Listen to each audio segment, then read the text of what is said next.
Good morning, students. Today I am going to start chapter number 7, Lifelines of National Economy from Geography. And today I will discuss with you three topics, in which topic number 1 is overview. So, in overview, we will study about the importance of land, water, and air routes. And topic number 2 is means of transport by land, water, air, and its importance. And finally, topic number 3, roadways. So, students, in India, roadways are classified into 5 types, in which number 1 is Golden Quadrilateral, number 2 is national highways, number 3 is state highways, number 4 is district roads, and number 5 is other roads. Alright. So students, first of all, I will go through the overview. So students, as you understand, your chapter number 7 is Lifelines of National Economy. So we have to learn and find out what are the lifelines of our Indian economy. Students, as you know very well that every day different things, materials, goods and services, and even people moving here and there. And some things which we require to complete our day by day needs are available in our surrounding or in nearby regions, but some another materials and goods, whatever we required for the construction of houses and also different tools and materials, sometimes we cannot get nearby the area or region. That's why all the goods and services is coming from different parts of the country also.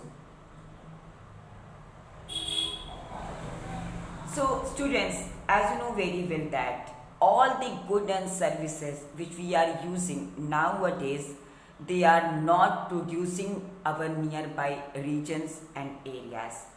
As I had discussed with you in my previous explanation related to different kind of industries which are located in the different parts of India, like iron steel industries located in the Jamshedpur region, and cotton textile industries are mostly established and settled near the sea coast, etc., etc.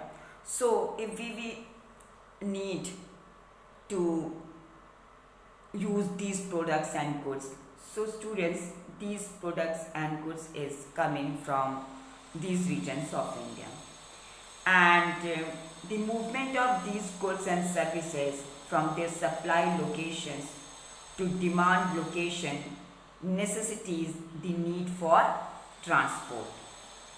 And as you know very well that some people are engaged to provide door-to-door services with the help of different means of transportation, and people who are busy in trade and business, they are known as traders, as well as those people who are busy in providing services with the help of different mode of transportation.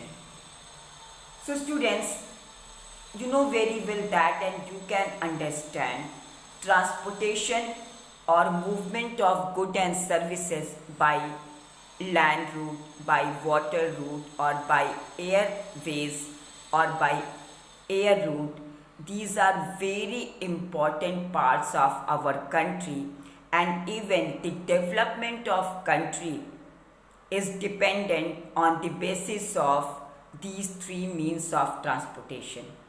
Okay?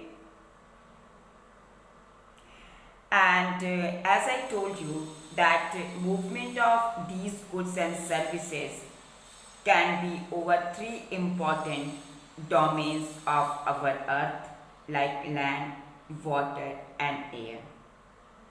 So, on the basis of all these domains of the earth, we can classify transportation system into land, water and air transport. So students, in topic number 2, you can understand that there are 3 types of means of transport. Number 1 is land, number 2 is water, number 3 is air. And land is also divided into different means of transportation by roadways, by railways and by pipelines. And after that, water routes are divided into inland and overseas. And students, here inland means of transportation means those goods and services which are moving inside the country for trade and business with the help of big rivers and boats. They are known as inland. And those goods and services which are importing or exporting with the help of big ship by the ocean route from one country to another country, that kind of means of transportation is known as overseas.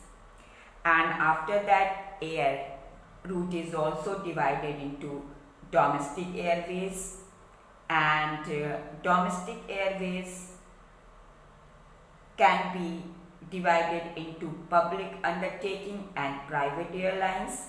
So students, you know very well that in India we have a number of domestic airports in which people are moving here and there from one state to another state. So this is known as public undertaking domestic airways and private airlines. So private airlines keeping by those people who are very rich in India and they are using private airlines for their personal use. Okay. And finally, international airways. So students, you know very well that international airways are related to those airlines which are moving from one country to another country. Okay. So students, as can you understand very well that on the basis of these 3 means of transport, now the movement of goods and services within a country, inside a country and outside the country are easier than earlier. And before the industrialization and before the age of mechanization and before the age of different kind of inventions related to the means of transport, the transportation system and trading system were restricted or limited in a limited space. And with the help of technological and scientific development, now we are able to move any place within an hour and within some minutes. So students, as you know very well that earlier people moving from one country to another country with the help of their camels and horses in a big group for trade and business, and sometimes their movements had takes too much time, sometime 1 year or 2 years. So you can understand that how that time trading and transportation system was very difficult. But nowadays, with the help of land route, water route and airways, the movement of goods and services are too much easier, and due to the very efficient and fast moving transport. So students, transport has been able to achieve this with the help of equally developed communication system. Therefore, communication and trade are complementary to each other.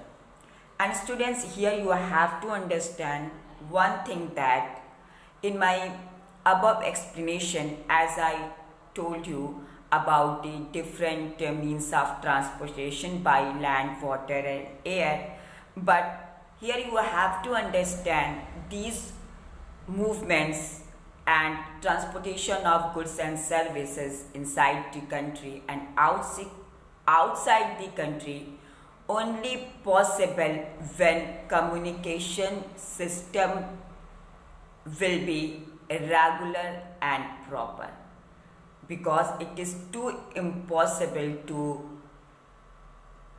go people from one country to another country for only discuss about the trade and business. So communication system is also playing a very important role for the movement of goods and services with the help of different means of transportation system. Alright, that's why it is said that communication and trade are complementary to each other. You know very well that nowadays, due to the very fast communication system, traders can talk and can deal only with the help of messages by their mobile phone, or they can talk with each other for the trading and business and for the transformation and transportation of goods and services from inside the country and from one country to another country with the help of good network and proper communication system. Alright. And students, as you know very well that our India is well linked with the number of countries of the world, and as well as India has a diversity and also has different linguistic and social cultural plurality. So with the help of railways, airways, waterways, and with the help of different means of communication like newspapers, radio, television, cinema and internet, our India is totally interlinked with each other from north to south and from east to west. So students, with the help of proper and good means of transportation and communication system, we are able to connect very well related to the different parts of the country and even other parts of the world also. And you know very well that a proper regular means of communication and transportation both are very helpful for the development of Indian economy also. So students, in this chapter we will learn about the different modern means of transportation system and communication system, and both are serving our country very well to increase their income and to develop its economic capacity also with the help of proper means of transportation and communication. So students, as you know very well that nowadays, due to the proper and regular network of communication and transportation system, we are able to reach very far away region and in accessible region also. Alright.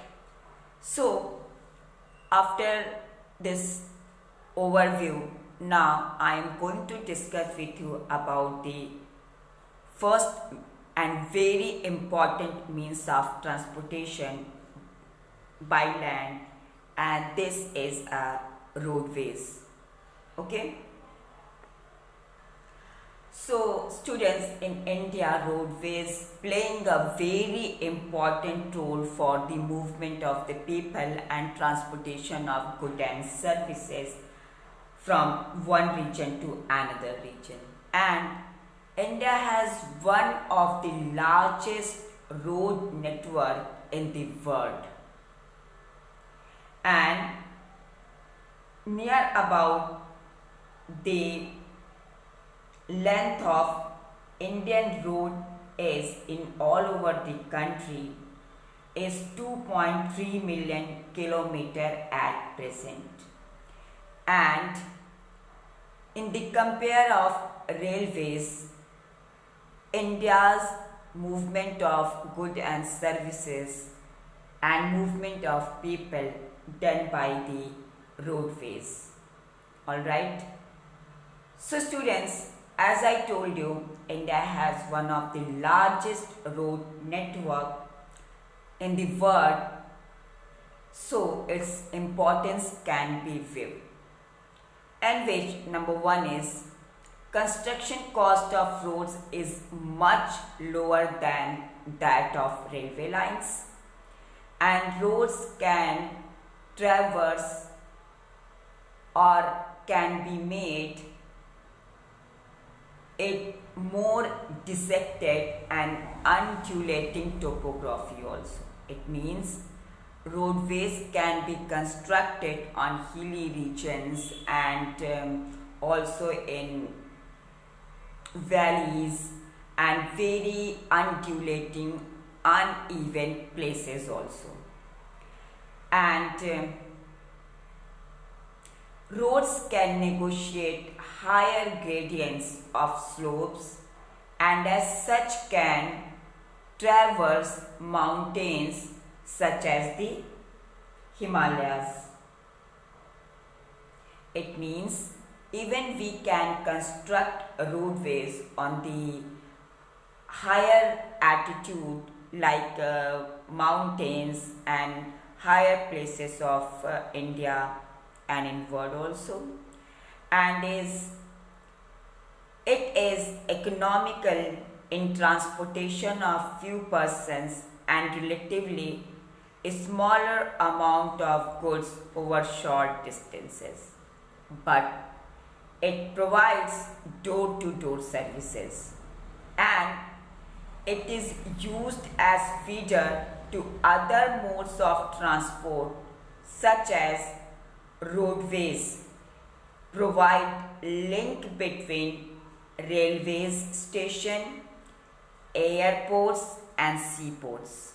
Alright, because whatever products made by different industries of India, we cannot transport that things or goods and services directly by waterways, airways or railways. That's why roadways working as a feeder, and it takes a number of goods and services and people from the production area to the railway station, to the airports and also near the seaports for the transportation of these goods and services from one country to another country. Okay. So, students, in India, roads are classified in the following 6 classes according to their capacity. So, your number 1 road is Golden Quadrilateral Super Highways. So, my dear students, the government of India has launched a major road development project linking Delhi and Kolkata, Chennai, Mumbai and Delhi by 6-lane superhighways, and the north-south corridors linking Srinagar, Jammu and Kashmir and Kanyakumari, which is located in Tamil Nadu, and east-west corridor connecting Silchar, which is located in Assam, to the Porbandar, which is located in Gujarat. And the major objective of these super highways is to reduce time and distance. And these highway projects being implemented by the National Highway Authority of India, in short by NHAI. Okay. After that, national highways. So students, national highways link extreme parts of the country and are led and maintained by the Central Public Works Department or by CPWD. So students, a major number of national highways run in north-south and east-west direction, and the historical Sher Shah Suri Marg is called National Highway number 1, which is running between Delhi and Amritsar. After that, state highways. So students, state highways link a state capital with different district headquarters and constructed and maintained by the state public works department in state and union territories. After that, district roads. These roads connect the district headquarters with other places of the district and are maintained by the Zilla Parishad. Understood? And other roads, it means rural roads which link rural areas and villages with towns. These roads received special policy and programs under the Pradhan Mantri Gramin Sadak Yojana. After that, border roads. So students, Border Roads Organization, a government of India undertaking construct and maintains roads in the bordering areas of the country. And the organization related to the construction of border roads was established in 1960, and border roads in India constructed from the northern and northeastern border areas of India.